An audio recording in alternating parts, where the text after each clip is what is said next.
We are live. Hello, welcome. Whether you're on the podcast listening or perhaps you are watching us right now, we're live on LinkedIn, we're live on YouTube, we're live on Facebook.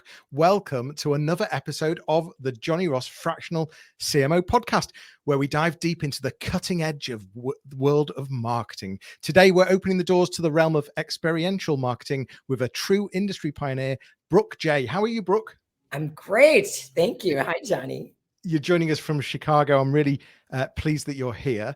As the CEO of All Terrain Collective, Brook's been at the helm of campaigns for the giants like Nike, Ferrari, PepsiCo, crafting memorable encounters that don't just dazzle, they drive sales. From unlocking the secrets of elusive ROI to the magic behind creating brand experiences that stick, we're about to uncover how the big players make it happen.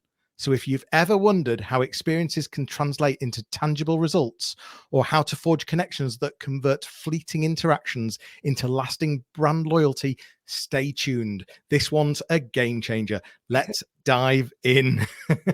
Was that all right for you, Brook? Oh my gosh. I loved it.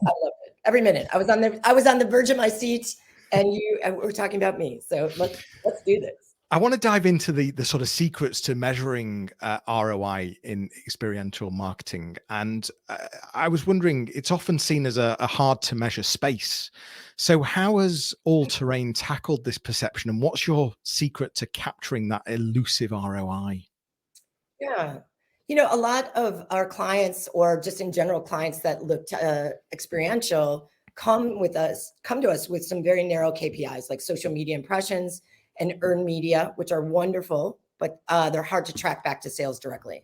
Yeah. So the solution for us is that both the sales and marketing teams need to be working lockstep with agency teams like us. And this happens way less than it should, but when it does, you're able to track from the time you meet a consumer at an experience straight to the point of sale. And All Terrain's known for instituting these kind of processes in with our clients. And but how do you ensure that these experiences not only create lasting memories, but also drive sales and customer loyalty, though? Well, we make sure that there is levers in each element of the campaign. So we start with a long drumbeat of promotion. That's something that gets people excited and ready and understanding that there's something coming. And then we, obviously create an incredible experience, whether that's one-off event, experience for content, a tour goes around the country or the world. And all the while we are making sure that there's a way to track sales. So whether it's an incentive, we used to do this with GM all the time. We manage all their major league sponsorship for their Major League Baseball, hockey, et cetera. And from the time a consumer would meet us at a stadium, walk around the car, have a great experience, get a bit of swag that was co-branded, we would incentivize them to go to a test drive, and we went through a gift card or something like this. And we would be able to track from the dealer side when that consumer would show up, activate the card, test drive the car, and then ultimately they would deliver us back sales results. So it's a great way for us to bake in, from the time we collected data, which was usually in the exchange of a gift, to the time they went to dealer, to the time they drove, and the time they purchased. It was a really nice process that we instituted that was able to help us track and build loyalty all the way, because we were constantly doing a drumbeat of communication in the meantime. So it's about making sure that you've got something that trackable very early on, right from the beginning. Exactly. I've worked with a number of different agencies, and it's often overlooked until sort of the middle of the campaign or the end of the campaign that, oh, how can we track this? And it's like, why didn't you think of it at the beginning? Right. So often we don't wind up having any access to the people that are, placing product in stores, or that the dealership groups. That's a little bit different. The automotive industry is really savvy to this, and the alcohol business, but some of the CPG world, fashion, et cetera, it's a little bit more difficult for us to get access to real-time data. How did you get into this world, Brook? Oh my gosh, it's such a crazy story, but a long story short, I went to school in Europe to study international trade. I got out. I worked at Smith Barney. I realized quickly that the commodities world was not for me. And my aunt was opening up a hotel in Miami at the time. This is the 90s. Miami was on fire. And I wound up getting a job in basically a film production, event production, and an experiential marketing firm. And I impressed my boss very early on by helping him close a multi-million dollar deal. And he pulled me out from behind the desk that I was at, which was the reception desk. And I learned a lot from him. His name is Bruce Oros, and he runs a company still out of Miami called ACT Productions. And very soon after working with him for about a year or so, I wanted to come back to Chicago where my family is. And I got a job in events. And through that company, I wound up being a producer at the Olympics in '96. At the Atlanta, which is where the games were, we built a whole town and community inside Georgia Tech to entertain the athletes of the games. And while we were there, my production trailer was right across from a Champion t-shirt activation. There was no brand ambassadors. There wasn't, the word experiential marketing didn't exist, but it was a fascinating social experiment to watch, as it was a 20 by 20 booth with cubby holes with the t-shirts of the participating countries, flags on them, and obviously a Champion branded logo. And there was a sign above the booth that said, if you want to give one, you have to take, if you want to take one, you have to give one, excuse me. And there were Sharpies hanging down. And I watched, along with my team, this social experiment of the athletes of the games, the talent like LL Cool J, the mayor of Atlanta, the people that swept the floors at Georgia Tech come up to the booth and have this really organic experience where they pulled their country's t-shirt, signed it, and exchanged it. And it became clear to me that these shirts were going to be part of their social currency, that they were going to take these shirts home and they were going to be part of their storytelling of their time at the games. And ultimately, the next time that they went to a store, they were going to have this indelible relationship with Champion. And I thought, along with my a person that became my partner originally, that we wanted to figure out how to do this every day. How do we show up in stride with a consumer, provide value, create this relationship, and then like become connected to the consumer in a long-tailed format. And that's basically where the concept of All Terrain started, was in '96 at the Olympic Games. Wow. Wow. Listen, if you're watching or listening, and I know there's quite a few watching or listening because I've got quite a few comments here, please do feel free to comment, ask any questions. But we're really lucky. Brook is working with some huge Fortune 1, Fortune 2 companies, and there's a lot we can learn here, a lot we can understand, be inspired, etc. I was talking about the secrets to measuring ROI, and I wanted to understand if there were any common misconceptions about calculating ROI in experiential marketing that brands should be wary of. Yes, for sure. I think the biggest feedback we get on experiential, and this is something that I, tout all the time. We've been, the first female founded experiential marketing agency in the United States. We've been pushing the industry forward. And the biggest misconception is that experiences have to be expensive. But with the right strategy and the right key stakeholders on board, you can create really successful campaigns that reach very strong KPIs, without a massive spend. They all look expensive on your website, I must say. I don't know if that's good or bad. Maybe you're just good at making them look expensive. I mean, a good example of something that really, I think we were gonna talk about a campaign where the ROI really surprised us, and what made it stand out was, and if you don't mind me telling you about one, yeah, no, absolutely. A while back, we were working on bringing a brand to life called Camarena Tequila. It's a really good, lower price tequila, not, below the barrel, lower price, but it's owned by Gallo, who has a massive distribution. They are like the masters of distribution, Gallo. But right around Cinco de Mayo, which is the most important tequila day of the year in America, that year, they got a little nervous because Cinco de Mayo fell on a Monday. And so they challenged us to create an experiential campaign that would help push sales and drive awareness through this important holiday amongst 25 to 34-year-old tequila drinkers nationally. So we came up with a campaign called Save Cinco, and we launched. It was a 6-week campaign. It encouraged consumers to save Cinco de Mayo by celebrating the weekend before May 5th. And so we came up with an integrated strategy via social media, influential bloggers. We worked with the key distributors in every market. And we built this really fun campaign that, a couple weeks out, we asked people to take a pledge to save Cinco de Mayo. And I think we got 22,000 people to do it on the first day. And after that, we had the steady drumbeat of activity where you received, a playlist for your in-home Cinco de Mayo party, recipes, and ultimately, a coupon. And then we took it into an IRL space, and we did these office rallies, these takeovers, where we went to HR departments of companies like Twitter and Groupon, who have really high social media networks, and asked them if we could stage a walkout on the Friday before Cinco de Mayo, basically offering them, their employees, a tequila and taco party. But it looked like a protest. Everybody walked out with signs, Save Cinco. So great for viral capture. And this campaign, which we had about 2,000 people that attended the Save Cinco office rallies. But more importantly, we had over 70 million unique impressions. Camarena became the number 2 talked about 100% agave tequila in the country for the month of May. But the most important was that it helped sales team hit over 125% of their April sales goals. I think we sold about 55,000 cases in a month. Not we, they did.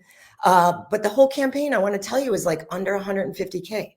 Wow. So, I think it was almost like $100,000. I can't remember. It's a couple of years ago. But, the point is that you can really make impact if you just have a really smart strategy. But this is also about a brilliant way to be able to tell your brand story as well through experience as well, I assume. Right. 100%. Yeah. So one of the things that I wanted to get onto was the power of immersive brand experiences. Your campaigns for brands like Nike and Ferrari have been groundbreaking, but what, in your perspective, makes an experience truly immersive for a consumer? Yeah. Well, experiential marketing is all about creating two-way interactions that allows customers to really immerse themselves in the brand and connect with consumers on a deeper level. That's really the purpose. And experiential marketing turns customers into promoters, which drives word of mouth marketing and content generation. A company may have tons of great customers, but when they're equipped with a compelling story to share, they'll happily promote your brand to all their friends and colleagues and social media followers. So immersing them in the story, immersing them in the pillars, immersing them in a challenge or a moment, a brand moment. And we had a really great experience with Ferrari to really talk about the true immersive power of experiential and digital. When we launched the Ferrari Roma, we were in the process of developing these really big pop-up museums for Ferrari to launch the Roma. The Roma is this beautiful car. Ferrari thinks of it as your everyday Ferrari. It's the most exquisite car. And the tagline for the car was La Nueva Dolce Vita. And we were getting ready to do these really cool lifestyle, which means the sweet life, the new sweet life. And we were about to build, in real life pop-up experiences that replicated the Ferrari sweet life. And then COVID happened. And we were about to lose that. I mean, we had so much work in progress. Wow. And, for us, it was a big revenue driver for us, and so if this was going to go away, we were going to lose this revenue, not to mention the glory of launching this car. And so we, in a very quick moment of a conversation with a client where we were about to shut down the live experiences, we talked about the fact that we needed to pivot and launch the car virtually. And, Ferrari was like, we don't do that. We this is all about the touch and feel of the Ferrari. And we said, and not only that, we're going to need to do it with a celebrity, because their whole goal, one of their goals that we have working with them, is to drive younger audiences. So And generate customers with qualified leads that translate into sales as well. So we wound up creating the first ever live virtual launch. It was a virtual launch. I shouldn't say live. We did it live to tape. And we had to shift really quickly. And it wound up being a year-long campaign that really immersed, going back to the immersive conversation. So there was this long tail where we had worked with Adam Levine and his wife, Beate Prinsloo, because at the time they replicated the sweet life. They lived at home with their 2 young daughters and the grandparents, and they had, a very, sweet life, storytelling it the way their life looks on paper and in social media. Also, Adam spoke Ferrari fluidly. He's a collector. And we were able to take the passion for Ferrari and create these virtual gated events that were a private experience between the president of Ferrari North America, Matteo Torri, and Adam and Beate at their home. So Matteo was in New York, and the Beate and Adam were in their home in the Palisades in LA. And we revealed the car that way. They had a great conversation. They did a walk around, and we were able to, track how many people were attending the event. You had to be invited and get signed up. But there was a lot of new people wanting to join the virtual launch, and they were really qualified leads. They just hadn't really put Ferrari in their consideration. But what also immersed everybody in the brand was a cause. Ferrari agreed to auction off one of the new cars to save the children. We put it down on auction on Sotheby's, and the car sold very quickly, as you can imagine. We made over $1 million for Save the Children. And then after that, we filmed a short film with Adam and Beate driving the car. It was a bit of a fictional experience, leaving a long tail at the end. That film went viral and won tons of awards.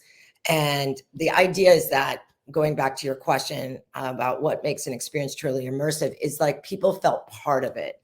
They felt we all were together in COVID. We were all at home watching this incredible moment of the car being unveiled virtually for the first time in Ferrari history. We were supporting Save the Children, and it just kept a very active audience immersed in the brand storytelling from beginning to end. Having been forced to have to do a virtual, has that changed how you do things now, or has everything gone back to how you used to do things? I think people are very hungry for in-person experiences. I also, certain demographics got real used to being able to do a lot of things virtually. So I think it really, as you start to develop campaigns, you really have to think about who you're talking to. Yeah. There's a lot of busy CEOs. If you're talking to people, busy moms, things like that, digital, virtual, they are easier to jump into. When you're talking about millennials or Gen Z or, even Gen X still, we still thrive on being together and shared experiences. So I think virtual is never going away. I think it's only going to get better and better because we were forced to understand it. And now I think people really appreciate when you have an option. Yeah. But you want that experience, you want that touchy feel, etc. Well, I was wondering if you could walk us through a campaign that sort of epitomizes All Terrain's approach to creating powerful, immersive brand experiences. Yes, we just got done with one that we're just in love with. So this summer, we work with a brilliant PR agency, their global agency called Weber Shandwick. And we've worked on some really incredible campaigns with them. But they came to us and they were tasked to create, to insert the brand Cheez-It for their Kellogg's client, Cheez-It, the cracker, into the conversation for road trips. Road trip in the summer. I know it's the same in Europe. Road trip season is in the summer. And so we were tasked to create a one-of-a-kind road trip destination for Cheez-Its, which was so fun. We transformed this beloved local gas station. It's turned record store, turned souvenir store, into the ultimate Cheez-It haven. It was called the Cheez-It Cheese Stop. And it offered road trippers. We put it in Joshua Tree because we knew it was going to have organic awareness. The goal from Weber's standpoint was this was an earned media play. This is a strictly PR play, but we were all completely overwhelmed by the reaction. We had no idea how much America loves Cheez-Its until we put up this cheese stop and gave them Joshua Tree's locals and travelers the first and only Cheez-It gas pump, which pumped Cheez-Its into your car. The Cheez-It gas pump. Yeah. The entire store inside and out was immersed in the world of Cheez-It. It captivated thousands of snack lovers daily throughout the week. It was really something that shocked us, though, in the fact that, we did all the right things. Weber's brilliant. And we had an influencer event. We opened the store for 7 days. And the thing that blew our mind, Johnny, was that we were going to be excited. You could buy Cheez-It.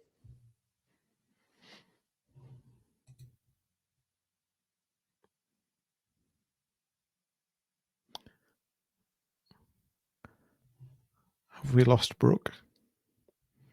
Is Brook still there?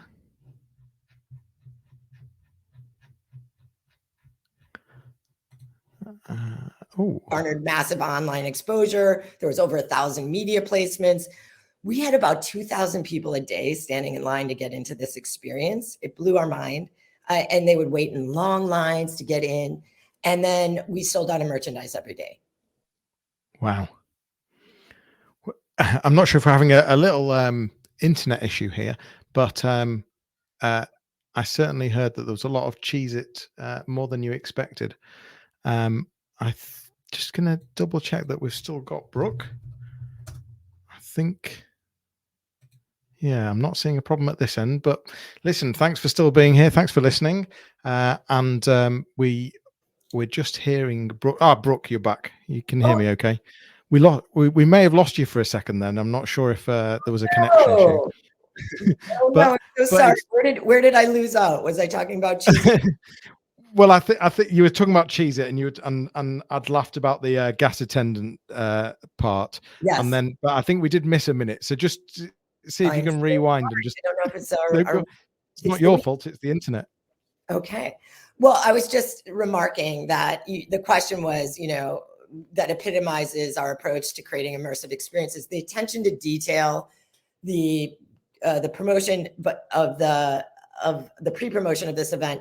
But I was saying that we were looking at this as an earned media play, just purely PR. And what we wound up from the viralness of it and how well done the project was from a scenic point of view, we wound up with about 2,000 people a day waiting in Disney-style lines to get into the cheese shop.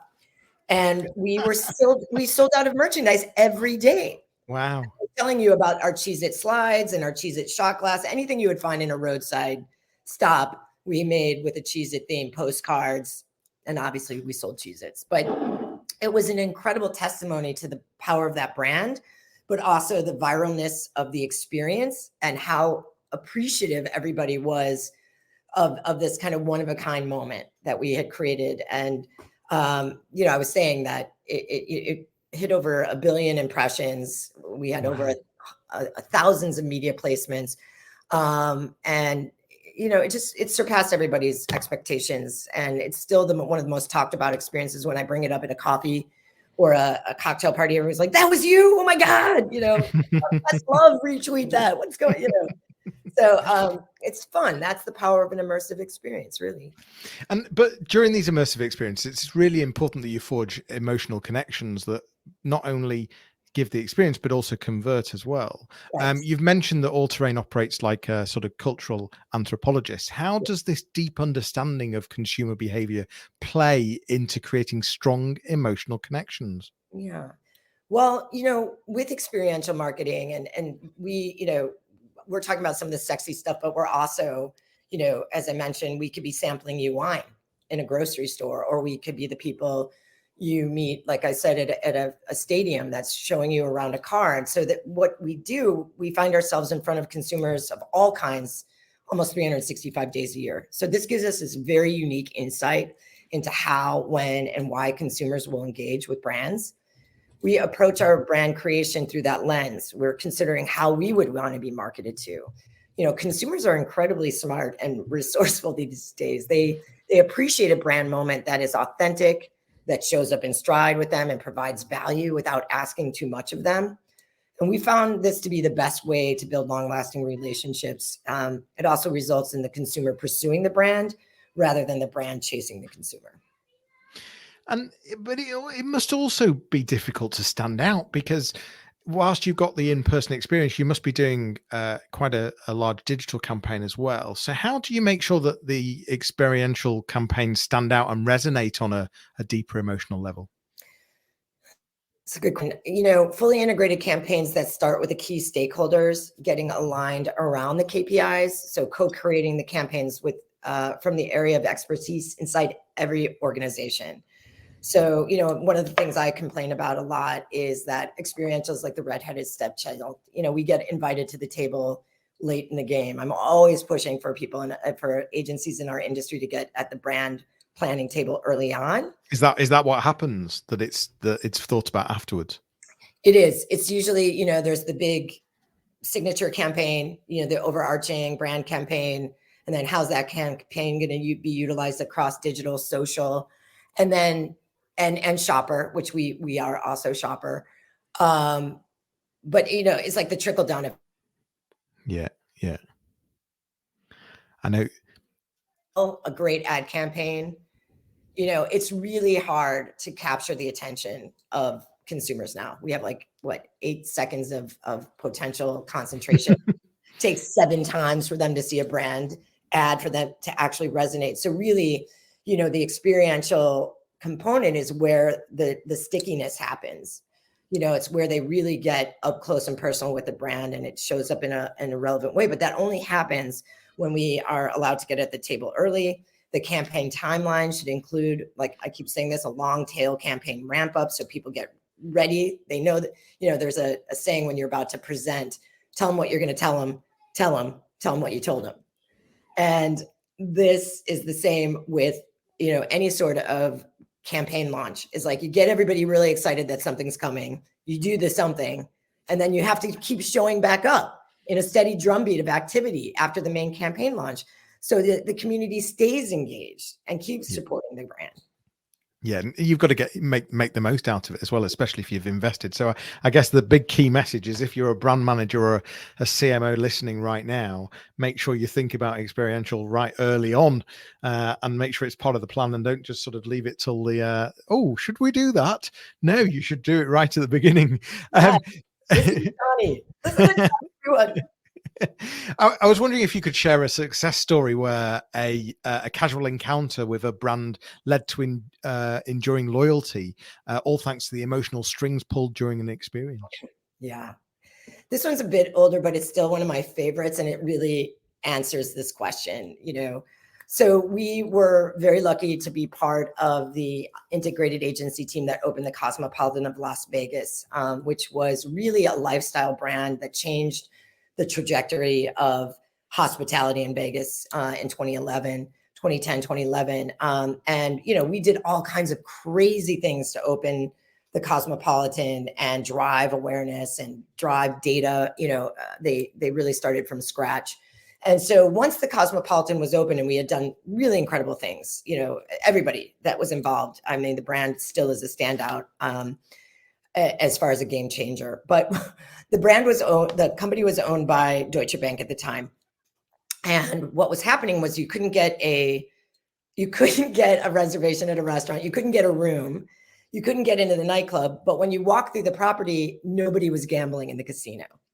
And that was a problem. Wow. It was definitely a problem for Deutsche Bank. So they quickly, threw a jump ball up to the agency groups to come up with ideas to drive more gaming. And, we all terrain, again, this is like the feeling, this is where we live, eat, and breathe in front of people all day. What our insights told us was that the average person going to Vegas has 2 things planned. They're going to go see a show. They're going to go to this day club. But once on the ground, they'll do 7 things. So there's this white space between the time they, leave and the time they arrive in the noisiest place in the world. And where is that? That's in flight. So we've developed this really unique marketing approach to target high-end Vegas consumers. We wanted to gift them in flight. And at first, as you can imagine, most of the airlines hung up on us because it's like the most restricted space and, environment in the world. There's no place to store gifts in an airplane. And also, the employees are union, so they don't have to do anything, that they're at, beyond what their jobs are. So they were the key to this being successful. But it wound up being a massive success in the fact that we were able to broker a deal with United through a media buy. And what the experience was during beverage service, a flight attendant would ask a consumer who is flying on a United flight out of any of their hubs directly into Las Vegas, would you like a gift from the Cosmopolitan? Now you're stuck. This is the coolest brand in Vegas right now. Yes, please, was the answer all the time. And it was just this little black box filled with really cool artwork, in-flight entertainment for travelers, and basically a deck of cards that each was different. And they each offered a different experience at the Cosmopolitan. Most of them were obviously gaming focused, but some of them were free drinks, 2-for-1, buffet. And what was really interesting about this is that if I'm sitting next to somebody who doesn't gamble, but they sure like to eat, we're trading cards because the cards were buried in each box. So now we're trading cards and basically making a plan to be on property at 30,000 feet. There was also like a really cute gift, like a pack of mints or a phone wallet. So even if everybody just threw everything away, they kept some branded content. We didn't ask anything of the consumer. We just gave them incentive to go to the property. And in the first 6 weeks, we saw 30,000 people visit the property and join up for loyalty program.